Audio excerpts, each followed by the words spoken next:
हैं वो 112 चक्कर होते हैं बॉडी के अंदर, ठीक है। और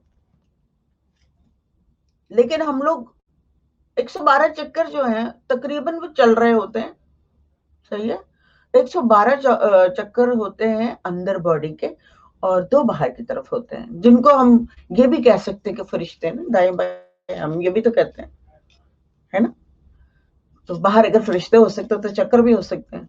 हमारी बॉडी के बाहर 2 चक्रास होते हैं जो इनविजिबल, चक्रा अंदर से भी दिखाई नहीं देते, चक्रा बाहर से भी दिखाई नहीं देते। हाँ, अब मशीनें ऐसी निकल आई हैं कि आप उनको देख सकते हैं। तो सवाल आपका ये था कि चक्रा क्या है, क्या पूछ रहे हैं। मैं बता रही हूँ, साथ पे आती हूँ। 114 बताए हैं, जिसमें से 112 बॉडी के अंदर हैं, 2 बाहर होते हैं, ठीक है।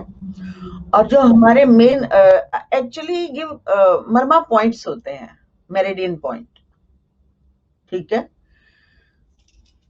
जहां से वेन्स जो हैं, कोई 8-10 वेन, दिमाग की, हाथ की, उंगली की, इसकी उसकी कुल मिला के एक जगह से, जैसे हम बहुत सारी तारें एक जगह से घुमाकर दूसरी जगह ले जाएं तो हमें एक ही उसमें से निकालनी है, तो वो पॉइंट मर्मा पॉइंट हो जाता है।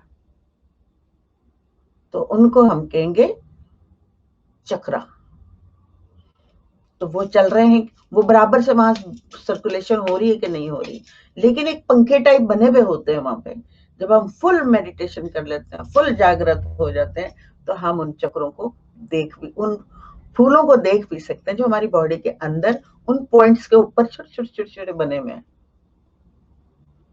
ओके, ये सिर्फ उनको दिखाई देते हैं जो फुल मेडिटेट कर अंदर बॉडी में जाकर और सारे अपने चक्रों को ऑब्जर्व कर, इवन आपका एक एक सेल जो है, ब्लड सेल, वो भी आप देख सकते हैं। आप अपना हार्ट देख सकते हैं, आप अपनी तमाम वेन्स, गले के अंदर कहाँ खराबी है वो भी देख सकते हैं, जो कि भी आपको यकीन तो नहीं आएगा, लेकिन ये सच है और सच के सिवा कुछ नहीं है।